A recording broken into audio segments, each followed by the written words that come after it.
Welcome to Quilting on the Side, the podcast where we uncover the secrets to turning your passion for quilting into a profitable side hustle. I'm Tori from the Quilt Patch by Tori. And I'm Andi from True Blue Quilts.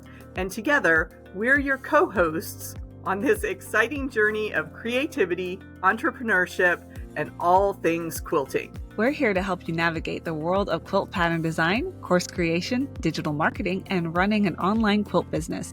We've been through the ups and downs ourselves, so we know what it takes to make money from your favorite hobby. That's right, Tori.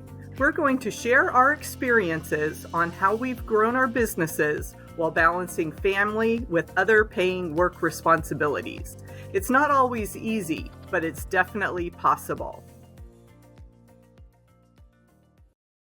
Welcome back. Thanks everyone for joining us on Quilting on the Side, where we share tips and tricks for growing a quilt and craft side business. We are thrilled to have Tabatha with us today. She's known online as the Quilt Retreat Queen. I'm so excited to hear all about your adventures, Tabatha. Welcome.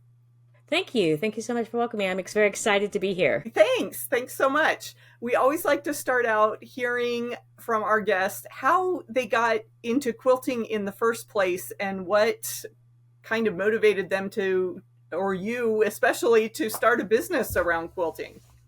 Well, it's kind of funny. I was told I was never going to learn to sew, and I was unteachable when I was a teenager. My mom sewed clothes. She sewed beautifully. And she just couldn't teach me. It just didn't work out.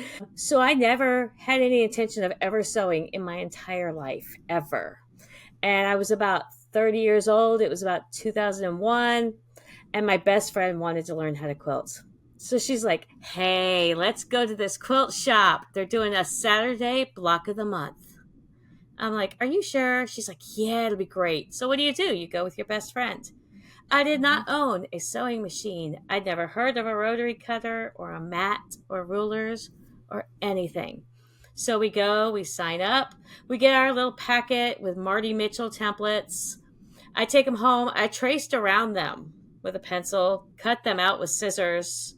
Mind you, I'm left-handed and they were right-handed scissors. This was not done well. And I sewed them by hand, and I would bring it back the next month with their finished block, and they would give us the next block, and I'd take it home and rinse and repeat for a whole year. And I finished that first quilt, put it together, quilted it by hand, because I still didn't own a sewing machine a year later.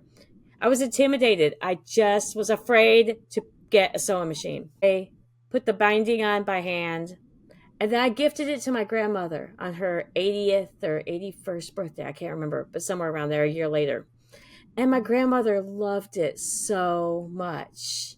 She was just so proud of it. And I have it back now. And I look at it and I'm like, wow, I've come a long ways in 25 years since I started that. Because, I use a machine now. But I was hooked after that first year. My second quilt was also all by hand and it was king sized. But after that, I got a sewing machine.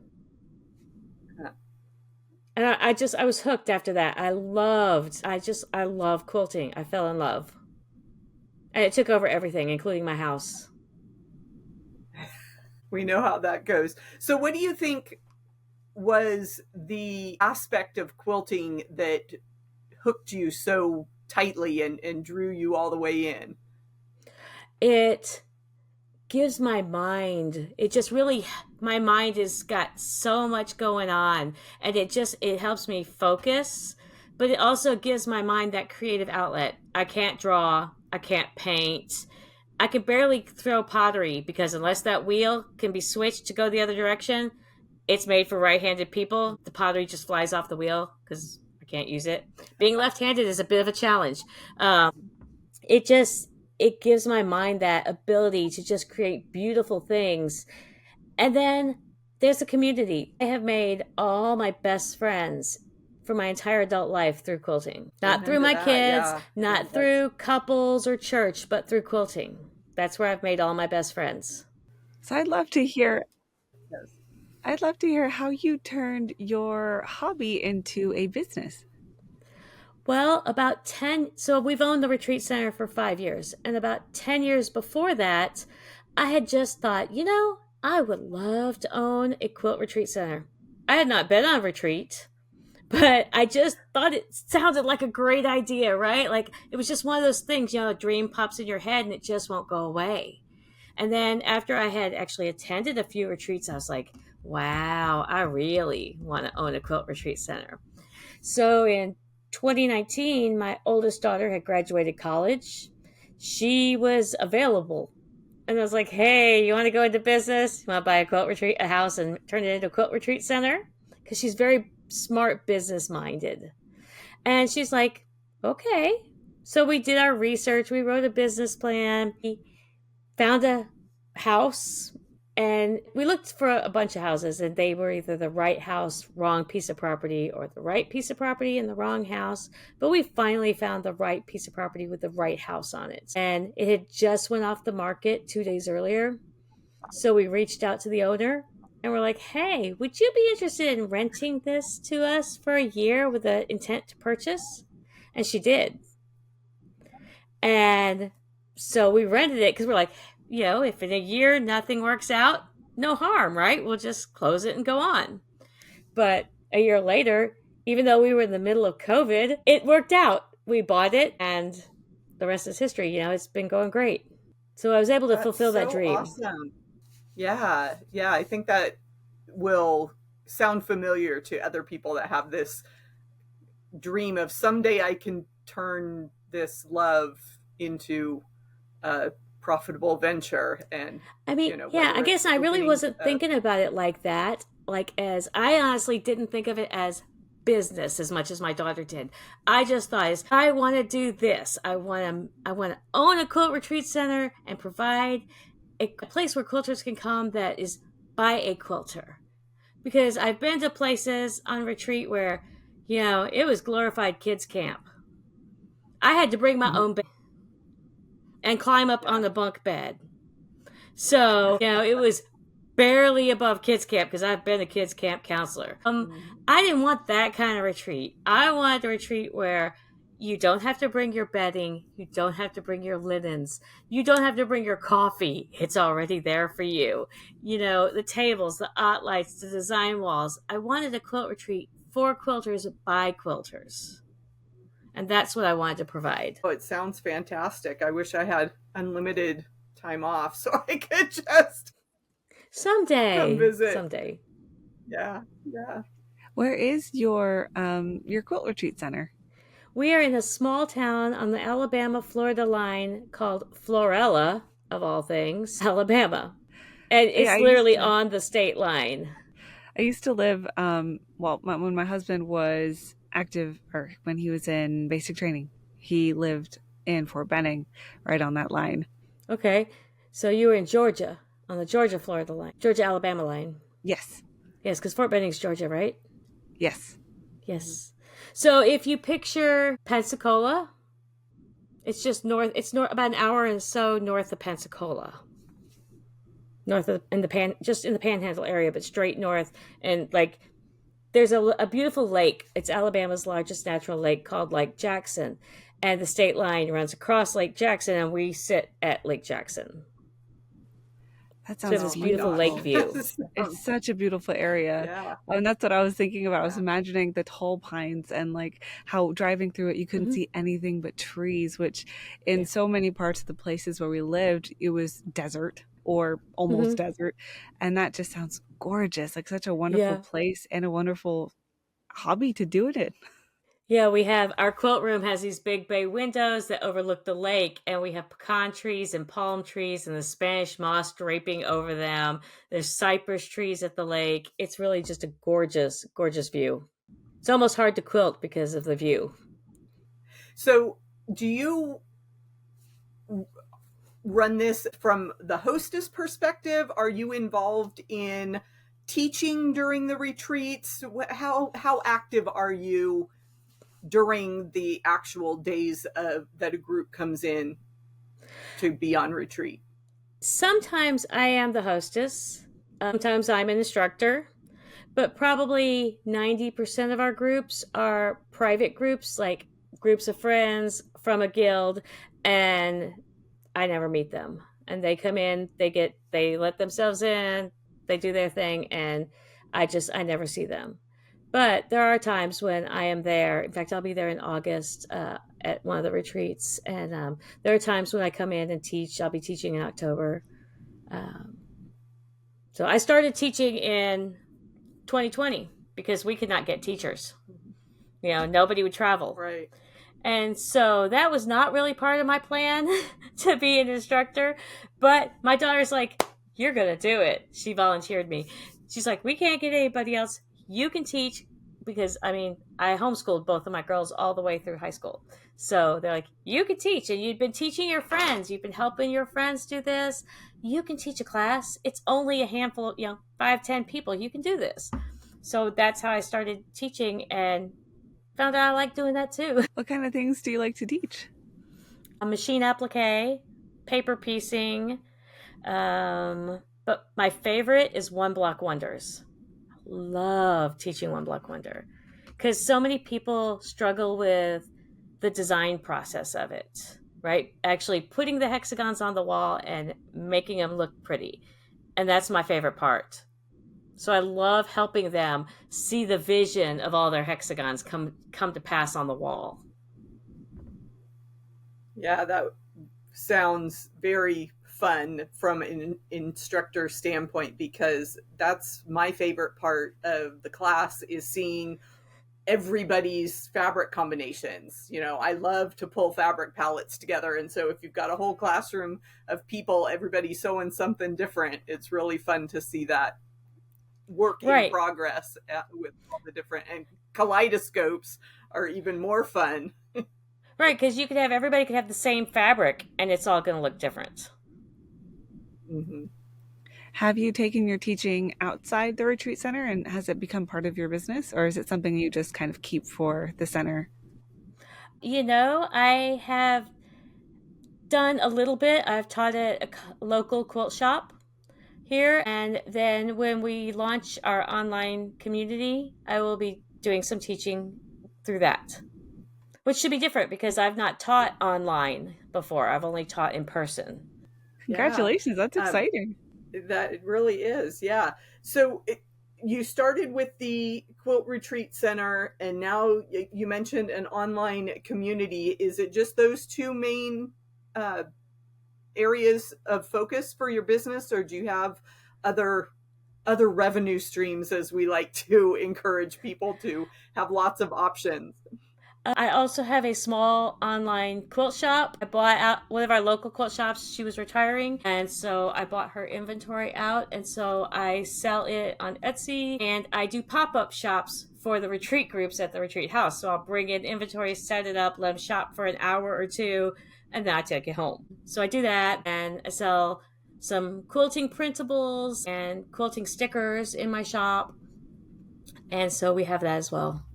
Yeah, we'll be sure to link to those, because your stickers are really cute. Everybody needs to decorate with some of those items. That's fun. Oh, thank you. My youngest daughter is the artist, so she designs all of them. Okay. So this is really interesting for Tori and I, because we are both the daughters of quilters who have had businesses. We've got the opposite generation, and our kids aren't quite old enough to help us in the business yet, so we don't know the reverse role. But yeah, that's fun to keep it a family affair. Yeah, it's pretty great. My oldest daughter is my business partner in the retreat center, and she handles the social media, the Facebook marketing, the Instagram, that type of thing. And then my younger daughter is an artist, and so she handles the design for our t-shirts, for the stickers, and that type of thing, and helps me with the pop-up shops. My husband plays pickleball. I don't know what to tell you. He's basically retired. He plays pickleball. So you did mention you mentioned the pop-up shop. Oh, go ahead, Tori. We're both so excited to ask you stuff. So I was curious, you mentioned social media marketing. Do you have any other ways that you like to market for the retreat center? Well, right now our main marketing is social media, Instagram and Facebook, email marketing. But when we first started, I spent a lot of time going to local guilds and speaking. My daughter says if I can get in front of somebody in person, I can get them to book a retreat. And I spent a lot of time going to quilt shows within a 6 hour drive, 7 hour drive, anything I could get myself at. And we would set up a booth. In fact, I have one quilt show at the end of August in Tallahassee that I'm going to. But I've been to quilt shows in Nashville, Atlanta, Louisiana, all the surrounding states. And I love doing them. They're a little tiring, but, I love doing them. So, because I like talking to people in person. And so that we did a lot of that. Truthfully, social media is a better ROI for Yeah, the for sure. cost, because you spend a lot of money on gas, lodging, food, and show fees, and so Facebook marketing and that type of thing, you get a better return of investment on for the money. But I still like doing them. Yeah, which is a perfect segue because Tori, I was going to ask, and Tabatha, what does your booth look like at a quilt show? Are you only promoting your retreat center, or do you have your products? Do you have other things for sale at the craft shows? Pretty much, I'm only promoting the retreat center. I took the product to one or two shows, but I just decided it was too much trouble. I'm only one person usually. Sometimes I have one of the girls with me, but for the most part, it's a pretty simple booth. Some tables with information about the retreat center, quilts that I've made hung up, and banners, telling you what we are, and mostly a lot of my quilts because it gets people's attention. They stop in and look, and it's real easy to stand there and talk to people. Sure, sure. So do you have a lot of repeat business, people that come like annually? This is my vacation week and I'm going to spend it at Yeah, the Quilt Retreat Center. absolutely. At least 50 to 60% are of our bookings now are repeat. Oh, that's awesome. Yeah, that really speaks to quality environment that people want to come back year after year. We've had some that have come back. Let's see, we've been open 5 years. They've come back, what, 4 years in a row now? And do you find people coming from all over the country or mostly around your local area? Well, we have had people from Washington and California, Arizona, Indiana, so pretty much all over. But I would say the majority of them is the Southeast, from Texas to North Carolina, Florida, and all the Southeast states. Really, not that much that is super local. Mm. Mostly our groups come probably within 4 hours away. Sounds about right from what I've experienced here in my local area. Of course, people don't typically come to the middle of the desert for a retreat. We tend to go to the mountains, so we're driving 2 to 3 hours away to get to a nice escape Mm-hmm. retreat center. So that sounds familiar. But I was going to ask, do you have non quilting groups, or have you really embraced that purely sewing atmosphere? Like, their scrapbookers, are there knitters, are there family reunion groups that book your house? When we initially started, because it takes a while to build up your clientele, right, for your quilting and stuff. So the first couple of years, we had Airbnb, we had family reunions, we even did weddings. And let me tell you, I don't want to do that again. But you know what? It was easy booking them, right? We have a beautiful acre and a Victorian house with 6 bedrooms and 5 bathrooms. It was easy to book weddings, but it's a lot of work. But now we are 100% retreats. Most of them are quilting, probably 95% are quilters, but we do have some scrapbooking groups that come, a few yoga groups once in a while. We actually just had a cookie decorating retreat from Texas come, and they decorated the most beautiful, elaborate cookies I've ever seen. We have some junk journaling retreats that come. We actually don't take weddings or family reunions anymore. We just turn them down. We don't even have living room Yeah. furniture anymore. It's set up Okay. 100% for a retreat all the time. Okay. Nice. How many Nice. people can you book in for a weekend? Like I'm thinking of capacity because you mentioned a number of bedrooms and bathrooms. I'm just curious, how many people can you We host? can host 14. That's the max that we can host Nice. with our beds and the space for our 5-foot tables. I'm Hmm. like planning a And retreat in if, my head already.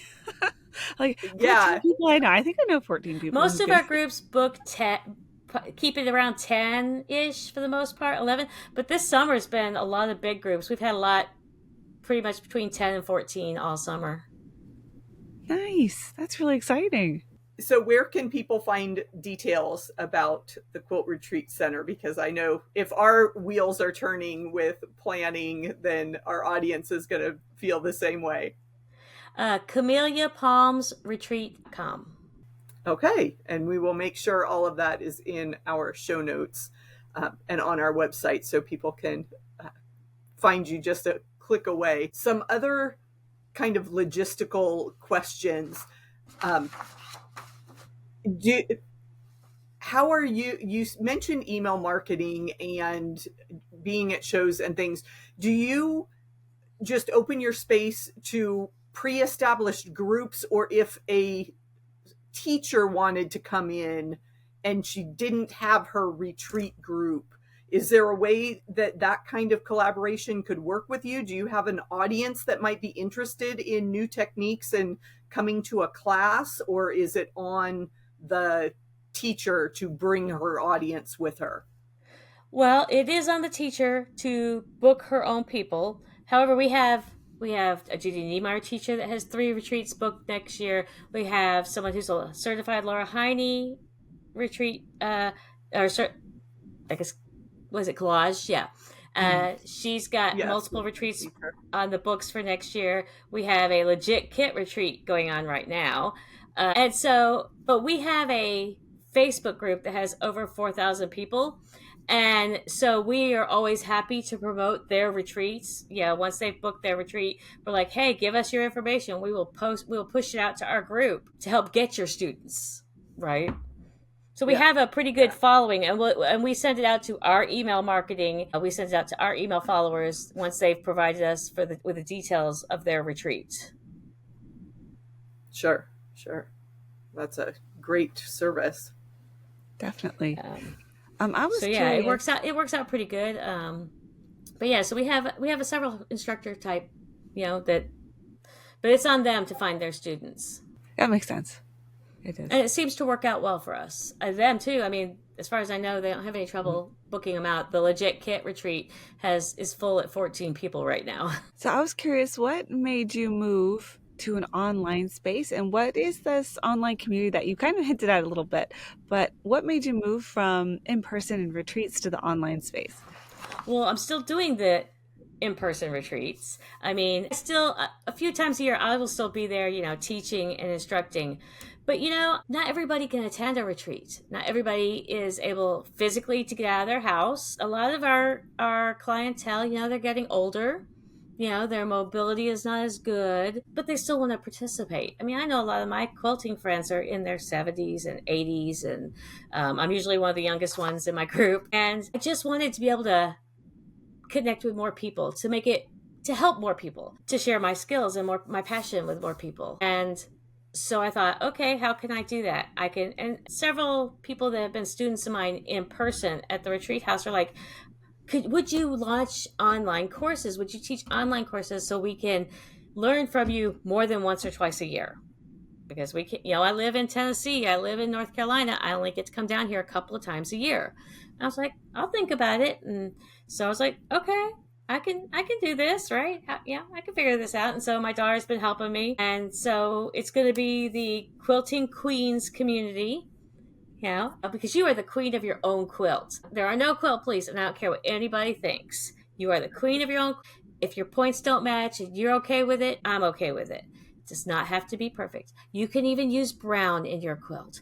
I probably won't, but you can. Anyhow, so I wanted to make it more available, and just, sometimes people just want to. I noticed when COVID first started, I was living in Washington State. I owned the retreat center here. I was commuting back and forth by plane. I'd be down here a month. I'd be home a month. And my daughter lived down here. And when In Washington State on the West Coast, as you might imagine, we were a lot more locked down than than Florida and Alabama were. And I had a group that I had been sewing with for a few years every Tuesday, and we couldn't get together. It was against the rules. Some of those ladies, that was the only time they got out of their house. You know, some of them were widowed. That was the only time they got to be with other quilters. And it broke my heart. And even though COVID's not the concern now, there's still people who would love to get together and sew with other people, but they can't. But they could do that with online. And that's one of the reasons I wanted to do the community, is because we're going to do once a week Zoom sew. So you can get on there with me, and, you know, I'll sew with you and I'll talk with you. And then there will be one-to-one coaching. If you have problems, like maybe I can help you, you know, show me your design wall. I'll be like, nah, you need to move that. But, you know, that's what I wanted to do, was to connect.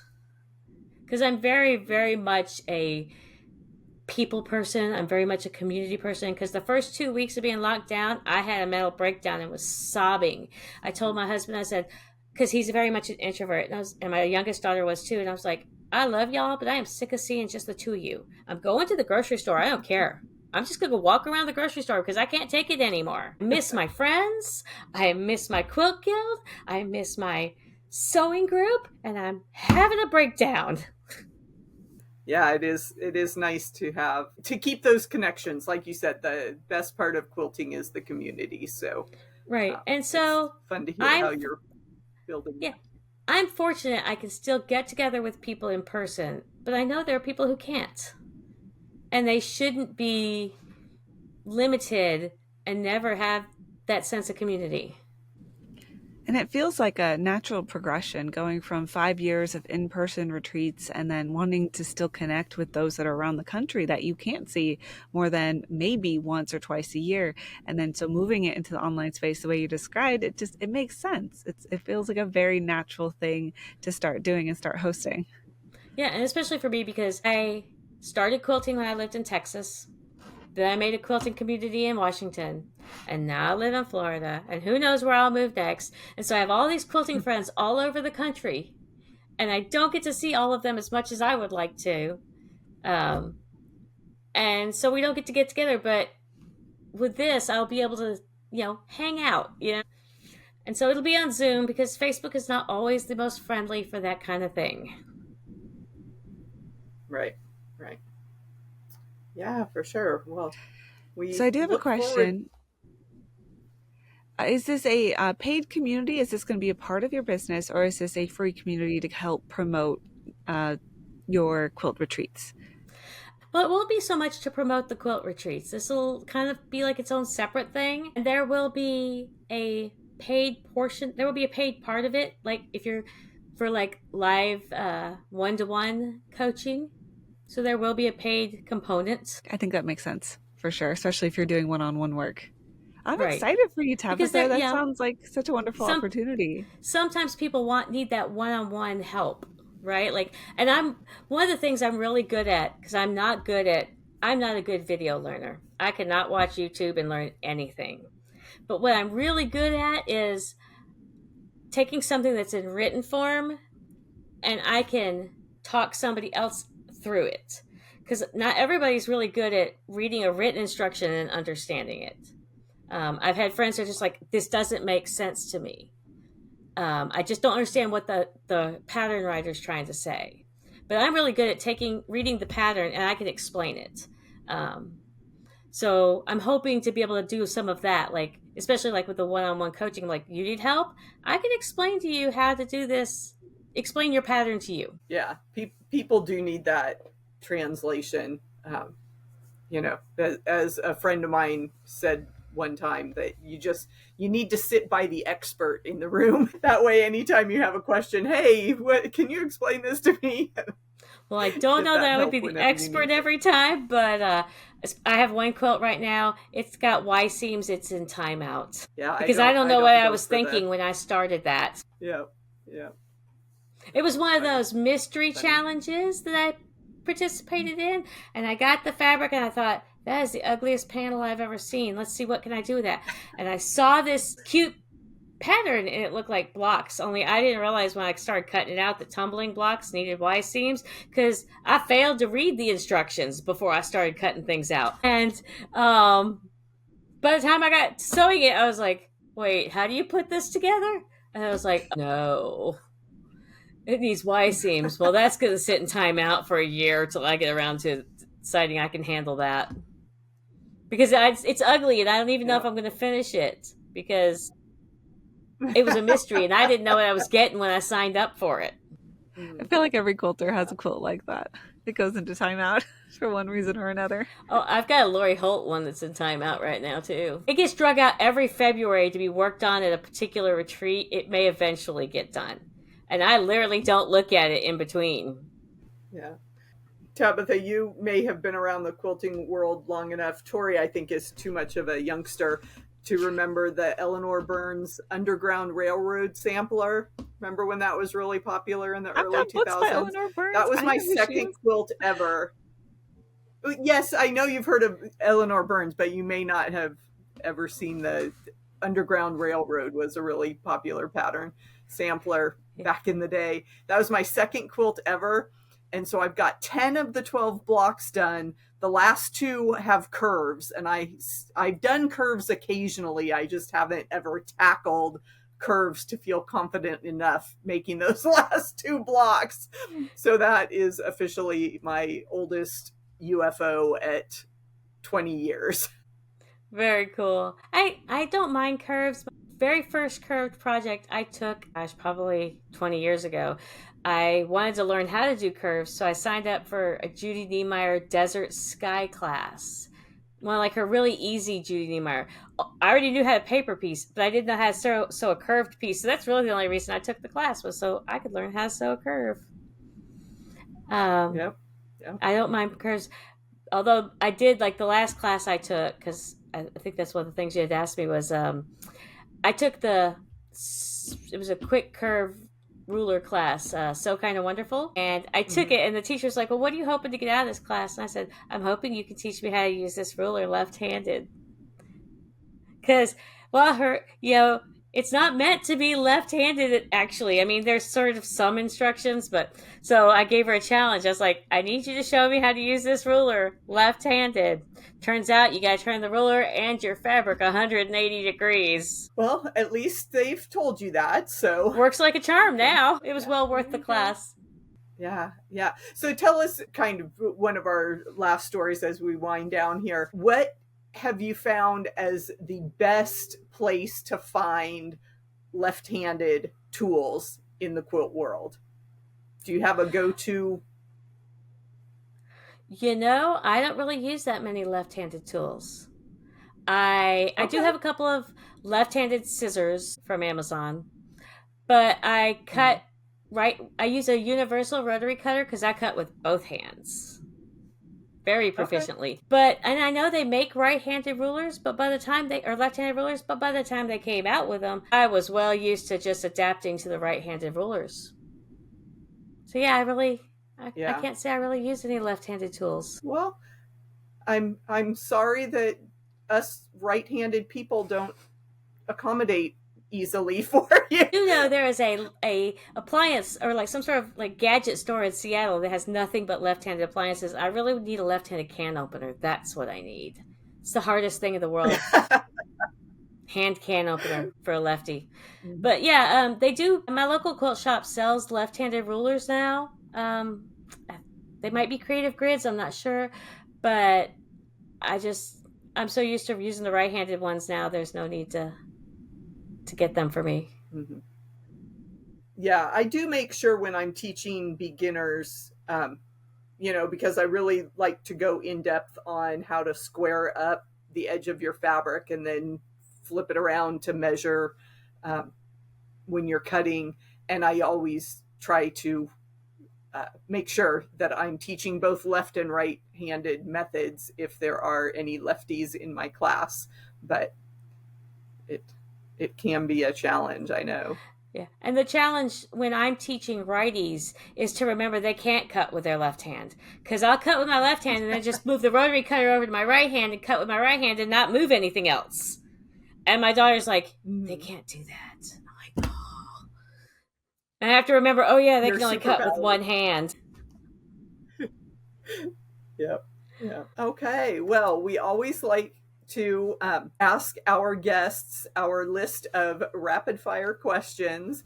And we like to start off, Tabitha, with a color you struggle to use in your quilts.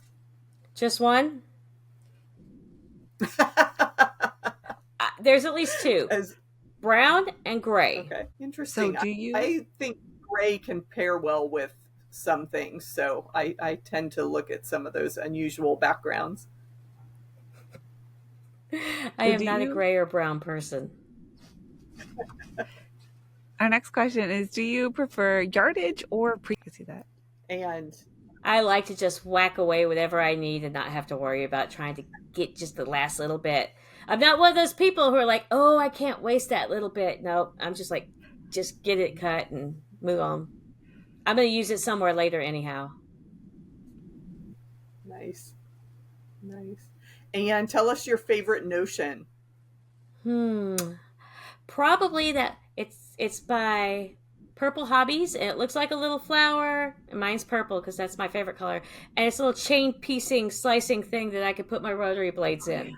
Love that thing. Yeah, I got one of those a year or so ago. That's a definitely is moving up my list of favorites. So That and the handy. bungee chair Oh, bungee chair. Okay. from the Container Store. They're the best. I'll have to look at that. My chair's getting Oh not as yeah. comfortable as it used to They be. are the most. I tried one at a retreat one time, and I had to go buy one. And my retreat center has nothing but bungee chairs. I'm sitting in one now. They are the best chair. Nice. So our next question is, what is the most rewarding part of your business?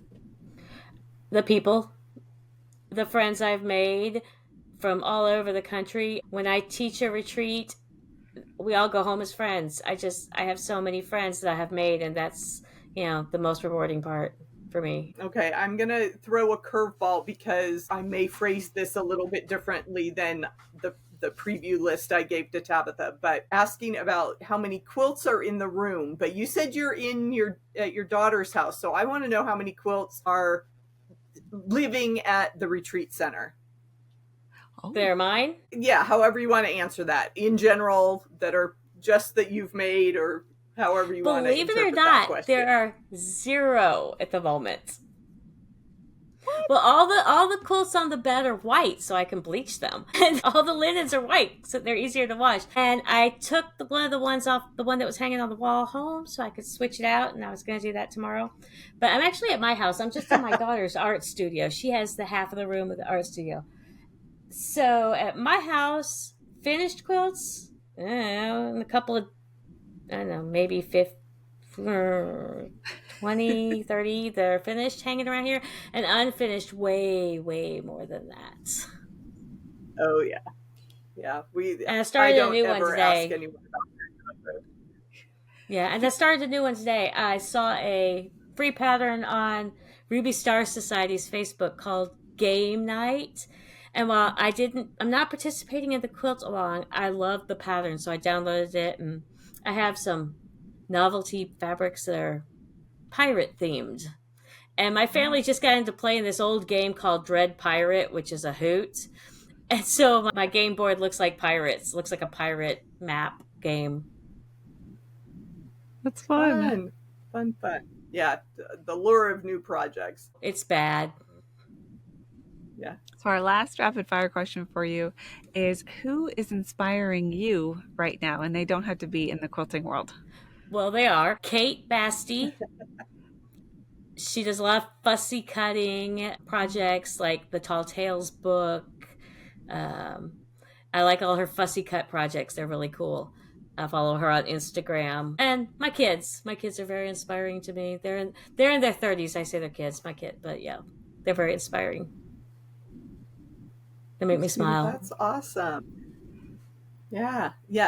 So remind everybody what the name of your quilting, your online community is, and where people can find you. So the quilting community is called Quilting Queens. It's launching August 5th. In the community, we'll have weekly Zooms and sews, fun challenges, free online courses, and live quilt coaching, because we are not meant to do life or quilting alone. And if you want to join the community or just connect with me online, you can go to www.tabathasmith.com, and that's spelled TABATHASMITH.com, or find me on Instagram at Quilt Retreat Queen. Yeah, thanks so much for being here, Tabatha. This was Thank wonderful to you. get to know you I a little bit appreciate better. it.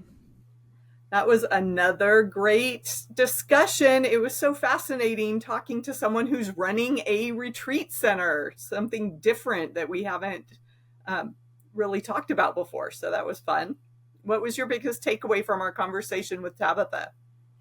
I really like the way she described her marketing, especially in the beginning where she started local. She went to quilt guilds and quilt shows and taught and interacted with people, even if she had to go alone. And after a while, she got enough clientele and repeated clients that she didn't need to keep that up. So it sounds like it could be something with the potential to be pretty hands off, almost like owning an Airbnb, the way that she was describing it.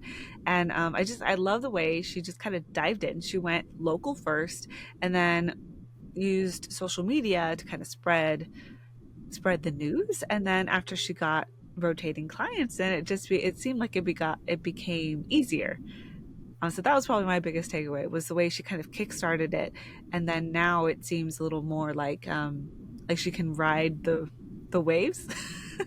Yeah, thinking back to our very first episode from this season where we're talking about being a surfer and riding the waves. Andy, what was your biggest takeaway? Adapting.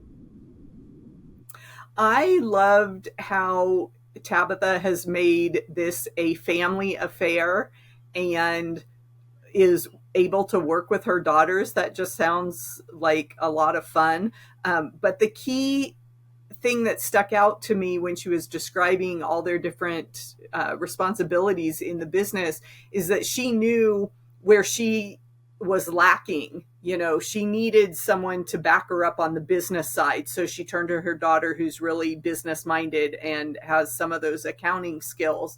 And she's not as good on social media or with drawing and painting. So she turned to her more artistic daughter to help her with stickers and to help her with social media graphics and things like that. So kind of that self-awareness to look at your skill set and look at what's needed to get the job done, and then reaching out for the help that you need so that you don't feel such a burden to do it all yourself. I think that's a really great reminder.